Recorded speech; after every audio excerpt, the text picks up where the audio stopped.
এই তো কিছুদিন আগে প্রফেসর ডক্টর মোহাম্মদ ইউনূসের একটা মানে উক্তিকে নিয়ে বেশ আলোড়ন সৃষ্টি হয়ে গেছিল বাংলাদেশে। সেটা ছিল প্রফেসর ইউনূস বলছিলেন যে যুদ্ধের অবস্থা শুরু হয়ে গেছে, আমাদেরকে যদি আমরা এখনই কোনো প্রিপারেশন না নিই তাহলে এটা আত্মঘাতী হবে।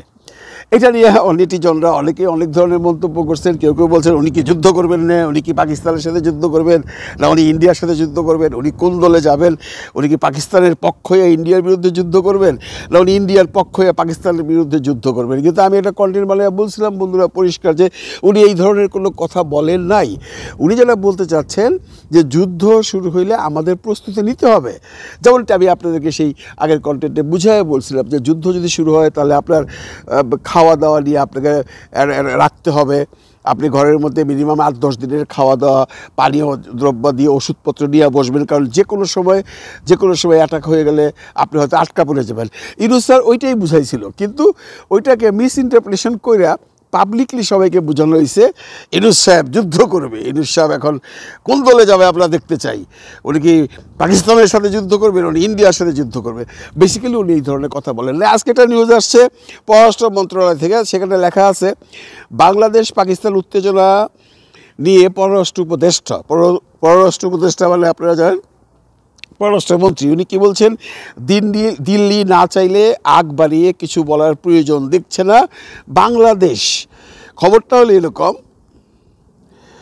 পররাষ্ট্র উপদেষ্টা মোহাম্মদ তৌহিদ হোসেন বলেছেন বাংলাদেশ দক্ষিণ এশিয়ায় শান্তি চায়, এখনও কোনো সংঘাত হোক তা তারা চায় না, তবে ভারত কিছু না বললে আগ বাড়িয়ে কিছু বলার প্রয়োজন দেখছে না বাংলাদেশ। আজ মঙ্গলবার সন্ধ্যায় পররাষ্ট্র মন্ত্রণালয়ে সাংবাদিকদের প্রশ্নের জবাবে এ কথা বলেন পররাষ্ট্র উপদেষ্টা তৌহিদ হোসেন। গতকাল পাকিস্তানের উপপ্রধানমন্ত্রী ও পররাষ্ট্রমন্ত্রী ইসহাক দার সোমবার বাংলাদেশের পররাষ্ট্র উপদেষ্টা মোহাম্মদ তৌহিদ হোসেনের সঙ্গে টেলিফোনে কথা বলেছেন। টেলিফোন আলাপে পাকিস্তানের উপপ্রধানমন্ত্রী ও পররাষ্ট্রমন্ত্রী ভারতের অপ্রমাণিত অভিযোগ ও সিন্ধু পানি চুক্তি স্থগিত সহ একতরফাভাবে নেওয়া বিভিন্ন পদক্ষেপের কারণে সৃষ্ট আঞ্চলিক উত্তেজনার বিষয়ে পররাষ্ট্র উপদেষ্টাকে অবহিত করেন। এটা জাস্ট খালি একটা ফর্মাল যে আমরা এই পজিশনে আছি, তোমরা এটা জায়গা রাখো। পাকিস্তানের পরিস্থিতি নিয়ে বাংলাদেশের কাছ থেকে সহযোগিতা চেয়েছে কিনা জানতে চাইলে পররাষ্ট্র উপদেষ্টা বলেন আমার কাছে তিনি কোনো সহযোগিতা চাননি, বাংলাদেশ চায় যে শান্তি বজায় থাকুক, উত্তেজনা প্রশমনে যাতে ব্যবস্থা নেওয়া হয়, উত্তেজনা বাড়তে পারে এমন কোনো ঘটনা যাতে না ঘটে, এটাই বাংলাদেশের প্রত্যাশা। আমরা চাই যে আলাপ আলোচনার মাধ্যমে যে কোনো সমস্যার সমাধান হোক। তো তাকে তখন প্রশ্ন করা হয়েছে যে তাহলে এখন ভারত আপনাকে ফোন করছে বা ভারত কিছু বলছে, বলে না ভারত আমাদের সাথে কোনো যোগাযোগ করে নাই, আমাদেরকে কিছু বলেও নাই। ভারতও যদি আমাদেরকে ফোন করে তাহলে আমরা এই ল্যাঙ্গুয়েজে কথা বলবো যে আমরা এই এলাকায় শান্তি চাই, আমরা যুদ্ধ চাই না। অথচ দেখেন এটা হলো পররাষ্ট্রমন্ত্রীর ভাষ্য। কিছুদিন আগে প্রফেসর ডক্টর মোহাম্মদ ইউনূসের কাঁধে বন্দুকটা রেখে সবাই বলতে চাইছেন ইউনূস সাহেব যুদ্ধ করতে চান।